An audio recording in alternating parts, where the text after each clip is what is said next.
Sentía atracción por las mujeres, pero sentía más atracción hacia los hombres, ¿sí me entiendes? Porque yo veía a un joven, una persona joven, de pronto, digamos, un joven de 13, 14 años, y yo sentía inconscientemente, sin yo entender qué me pasaba, que ese niño a mí me gustaba y yo lo acariciaba, ¿sí?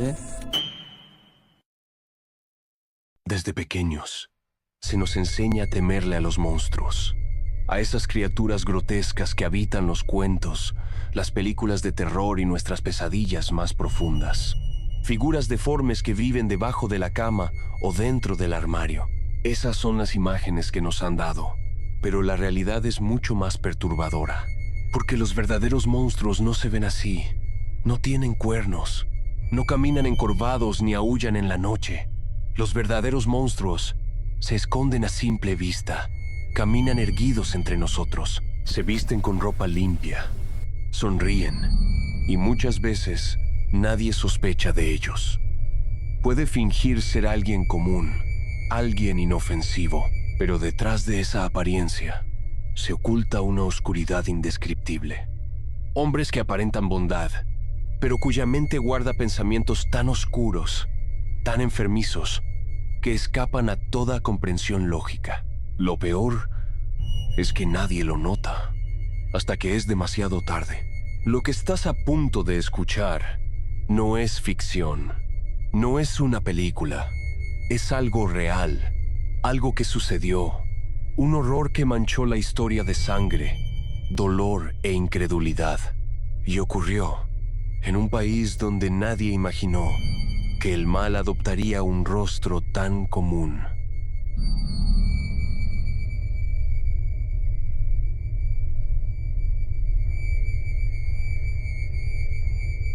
Luis Alfredo Garavito Cubillos nació en el pequeño pueblo de Génova, en el corazón de Colombia.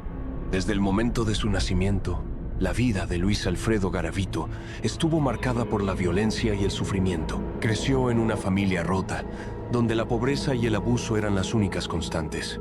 Su madre, una mujer fría, distante y manipuladora, nunca mostró cariño hacia él. Su padre, un hombre cruel y alcohólico, le proporcionó más castigos que cuidados.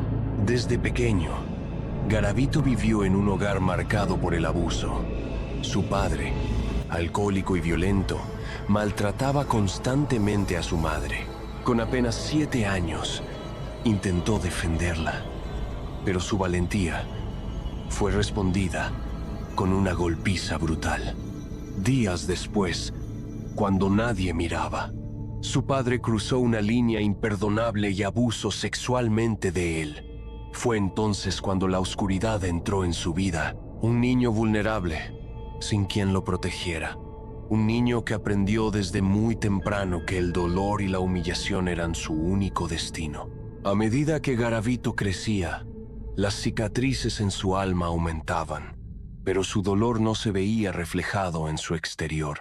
Nadie sospechaba lo que pasaba por su mente. Nadie veía lo que se gestaba en su corazón destrozado. La violencia, el abandono y el abuso lo moldearon, lo formaron, y poco a poco, la oscuridad en su interior creció.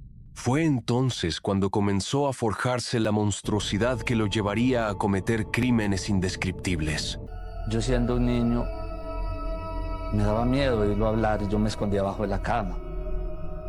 Él tenía una correa que nunca se me va a olvidar, y esa correa con él nos pegaba duro y nosotros no podíamos, digamos, jugar ni nada, éramos totalmente, no me pude desarrollar como niño, ¿sí me entiende? Y entonces él me gritaba unas palabras muy duras. Desde pequeño, Garavito no encontró refugio ni en su casa ni en la escuela. En su hogar, sufría el abuso constante de su padre, y en el colegio, sus compañeros lo acosaban sin piedad. Se burlaban de él, lo llamaban garabato, y nunca le permitieron sentirse parte de algo. No tenía un lugar donde pudiera sentirse seguro o en paz. A los 10 años, la presión y el sufrimiento se volvieron insoportables. Decidió dejar de ir a la escuela, pues sentía que no tenía un sitio donde tranquilizarse o simplemente ser él mismo. Pero su calvario no terminó ahí. Cuando cumplió 13 años, el abuso no solo provenía de su padre.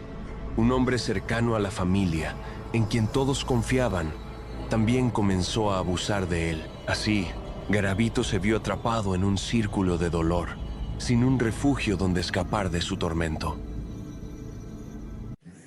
A mis 12 años, creo que ya a los 13 años, fui víctima de violación por parte del mejor amigo de mi hogar. Un hombre muy religioso, con con una persona que era el sacerdote del pueblo. Sí. Este hombre lo sometía a un dolor inimaginable. Lo violaba, lo mordía, le apagaba cigarrillos en la piel y le hacía cortadas con un cuchillo. Cada encuentro era una nueva pesadilla de la que no podía despertar. En ese ambiente de violencia y abandono, no resultaría extraño pensar que su propio padre, violento y alcohólico, lo estuviera prostituyendo a cambio de un poco de dinero extra. Así, Garavito quedó atrapado en una red de abusos y traiciones, sin nadie a quien acudir, sin un solo lugar donde sentirse a salvo. Estos abusos por parte de este cura sacerdote le duraría 2 años, hasta que cumplió 14 años. Garavito, tiempo después, por venganza, le pagó a unos sicarios para que hicieran su trabajo. Cuando yo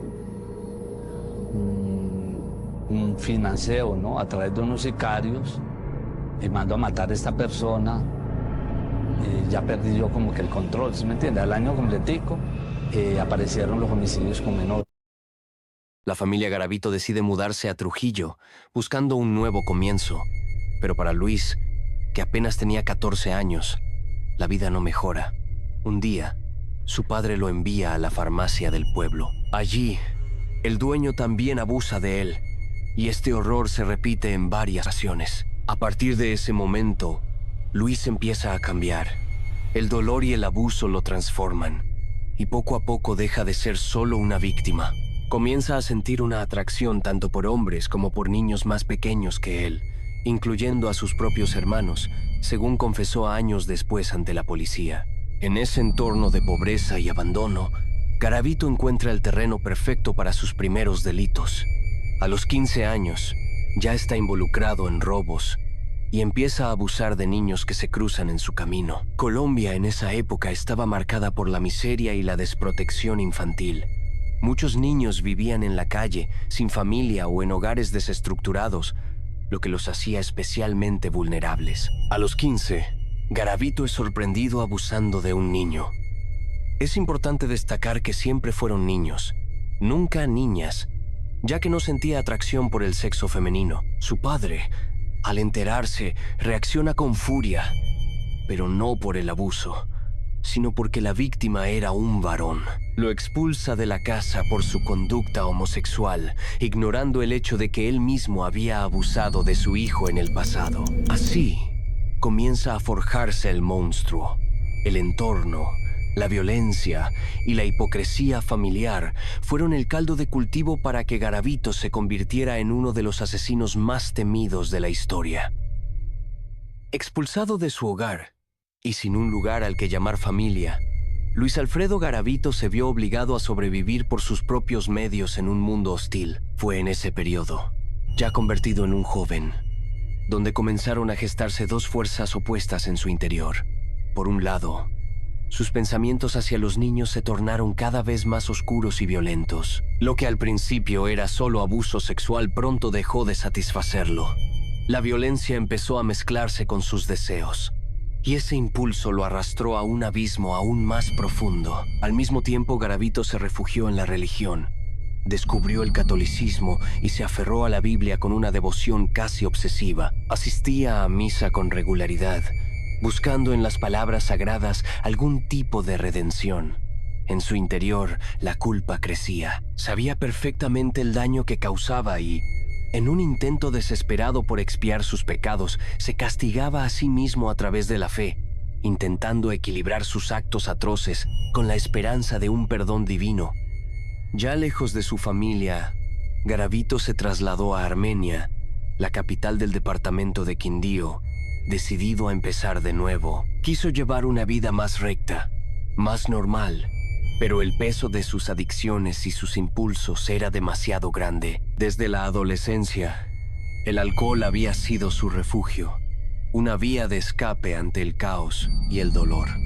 A los 16 años ya era un bebedor habitual, y ni siquiera su participación en Alcohólicos Anónimos logró apartarlo de la botella. En Armenia, Garavito intentó sin éxito dejar atrás tanto sus vicios como sus crímenes. Seguía asistiendo a misa, llenando su Biblia de anotaciones y nombres, buscando en la religión una salvación que nunca llegó. La lucha interna entre la culpa, la adicción y sus deseos más oscuros lo acompañó siempre, marcando el camino que lo llevaría a convertirse en uno de los asesinos más temidos y repudiados de la historia. Durante muchas noches, Garavito sentía un impulso incontrolable que lo empujaba a salir de casa y dirigirse al Parque Valencia. Allí, buscaba a niños en situación de extrema pobreza que se prostituían para sobrevivir. Contrataba sus servicios para satisfacer sus deseos más oscuros. Todo era una fachada, mientras por fuera intentaba proyectar la imagen de alguien que reconstruía su vida. Por dentro seguía siendo el mismo monstruo. Consiguió empleo en un supermercado y en ese entorno conoció a una mujer llamada Claudia, con quien inició una relación. Garavito siempre tuvo escaso contacto con mujeres, ya que no sentía atracción por ellas y tampoco despertaba interés en ellas. Claudia tenía 2 hijos pequeños, pero, sorprendentemente, Garavito nunca les hizo daño. Al contrario, parecía tenerles un afecto genuino, algo que no mostró con otras víctimas. Con Claudia, tampoco mantuvo relaciones sexuales, pues él mismo confesó que no sentía deseo alguno hacia ella. Aquella relación era, en gran medida, una fachada más para aparentar normalidad. Esta doble vida era fundamental para su modus operandi. Garavito era extremadamente astuto, no por su formación académica, sino por su capacidad para manipular y engañar. Sabía cómo disfrazarse, cómo ganarse la confianza de los niños y de quienes lo rodeaban. Era un maestro del engaño y la manipulación, capaz de convencer a cualquiera y de moverse con facilidad en distintos ambientes. Fue en este periodo cuando su monstruosidad alcanzó un nuevo nivel. Ya no le bastaba con el abuso sexual. Ahora necesitaba infligir dolor, tortura y sangre. Para Garavito, el acto de amar y el de hacer daño se habían fusionado en una misma experiencia. Su necesidad de violencia crecía y con el tiempo, solo el asesinato lograba satisfacerlo por completo. En 1992, cometió su primer asesinato. Estaba en un parque, bebiendo, cuando vio a un niño llamado Juan Carlos. El impulso fue inmediato. Lo raptó, y mientras lo tenía bajo su control, una voz interna lo empujó a matarlo. Entre 1992 y 1999, asesinó a cerca de 200 niños, aunque las cifras exactas varían. Algunas fuentes hablan de 170, otras de más de 200, e incluso hay quienes creen que podrían ser muchos más, ya que no todos los cuerpos fueron hallados. Antes de empezar a matar, ya había abusado sexualmente de un niño por mes durante años. Su crueldad no conocía límites. No solo violaba y asesinaba, sino que sometía a sus víctimas a torturas prolongadas, cortes, golpes, asfixia, quemaduras. En algunos casos, los crímenes incluían necrofilia y rituales satánicos. Garavito guardaba recuerdos de sus víctimas, como carnés escolares y anotaciones en una libreta azul donde registraba fechas y lugares de sus crímenes. Era meticuloso y calculador. Estudiaba a sus víctimas, elegía lugares apartados, cambiaba constantemente de apariencia y sabía cómo evitar a la policía. Tras cada crimen, a veces regresaba a la escena solo para observar y recordar lo que había hecho. Garavito, al cometer sus crímenes, llegó a sentirse identificado con la película El silencio de los inocentes, un filme que narra la historia de una joven agente del FBI que recurre a la mente de un asesino serial, Hannibal Lecter, para atrapar a otro criminal que secuestra y asesina mujeres. La película explora la psicología oscura de los asesinos y la manipulación mental, elementos con los que Garavito, según sus propias palabras, sentía cierta conexión durante sus actos. A medida que aumentaba el número de sus víctimas, comenzó a perder la cuenta de los lugares donde enterraba los cuerpos. Incluso alguien tan astuto como él cometía errores debido a la magnitud de sus crímenes. En una ocasión, logró engañar a un niño y lo llevó a un sitio que ya había estudiado previamente. Al llegar, percibió un fuerte olor a descomposición y se dio cuenta de que ya había asesinado a alguien en ese mismo lugar, aunque lo había olvidado por completo. Ante el temor de dejar testigos o pistas, decidió acabar también con la vida de ese niño. Cometió asesinatos en Colombia, Ecuador y Venezuela, según su confesión y las investigaciones judiciales. Su perfil de víctimas era muy específico.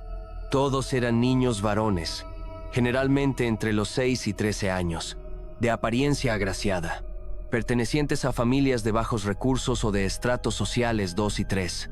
Garavito seleccionaba a menores en situación de vulnerabilidad, frecuentemente en espacios públicos como plazas de mercado, terminales de transporte, parques y zonas rurales donde muchos niños trabajaban o estaban desamparados. Para acercarse a ellos, utilizaba engaños sencillos. Les ofrecía dulces, dinero o pequeños regalos, y les inventaba historias para ganarse su confianza y alejarlos del lugar sin levantar sospechas. A menudo se disfrazaba o fingía ser una persona de confianza, aprovechándose siempre de la inocencia y necesidad de estos niños para llevar a cabo sus crímenes. A finales de la década de los 90, la policía colombiana había encontrado numerosos cadáveres de niños y registraba una larga lista de menores desaparecidos, pero aún no sabía quién era el responsable de estos crímenes. Todo cambió el 22 de abril de 1999, cuando Luis Alfredo Garavito fue sorprendido en Villavicencio, Meta. Ese día, Garavito estaba vigilando a un niño llamado John Iván Sabogal, quien vendía dulces y lotería en la calle. Logró engañarlo y lo llevó a un lugar apartado con la intención de abusar de él y asesinarlo. Sin embargo, los gritos del niño alertaron a un habitante de calle que, al acercarse, intervino y atacó a Garavito con piedras, obligándolo a huir. El niño y el hombre lograron escapar y avisaron a la policía. Horas después, Garavito fue interceptado por los agentes, quienes inicialmente no sospecharon de su verdadera identidad, ya que presentó un documento falso. Sin embargo, el niño lo reconoció y señaló ante las autoridades. Me comenzó a morderme, me mordía todas las partes del cuerpo, me babía por todas partes. Inclusive que me llegó hasta a morder, yo lloraba y yo trataba de gritar y él me decía que no gritara. Me decía, no haga bulla, si no lo mato aquí. Yo con ese miedo, y ya me cogió él y me volteó boca abajo para hacerme, pues, para violarme carnalmente. Entonces cuando él me volteó, pero yo ya estaba reventado, yo estaba ya los ojos hinchados, todo por dentro, los labios todo reventado. Entonces cuando él vio que yo me iba a zafar, él cogió el cuchillo y me dijo, se va a volar. Y fue tanta, se va a volar. Con el cuchillo me metió unas puñaladas por acá. Me metió como 6, 7 puñaladas. Lo que permitió iniciar la investigación que finalmente lo vinculó con la ola de asesinatos de menores en el país. Tras su captura, Garavito confesó los crímenes y colaboró con las autoridades para ubicar los cuerpos de sus víctimas. En 2000, fue condenado a 1.853 años de prisión. Mira su reacción al darse cuenta de su sentencia. ¿Por qué? ¿Por qué? ¡No! ¡No! ¡No quiero más! Aunque la legislación colombiana limitó su condena efectiva a 40 años, posteriormente, por su colaboración, la pena se redujo aún más, pero Garavito nunca recuperó la libertad. Murió en prisión el 12 de octubre de 2023 a causa de cáncer. Gracias por acompañarme hasta el final de este video sobre Luis Alfredo Garavito, uno de los criminales más terribles de la historia. Quiero contarles que me tomé mucho tiempo y dedicación para investigar y preparar este contenido, porque creo que es importante conocer estas historias para entender y prevenir que algo así vuelva a suceder. Si te gustó el video y valoras el esfuerzo que puse en hacerlo, te agradecería mucho que me apoyaras con un like, un comentario y que te suscribas al canal. Tu apoyo es fundamental para seguir creando contenido de calidad y traer más historias reales que nos hagan reflexionar. Muchas gracias y nos vemos en el próximo video. Esto es La Señal Final.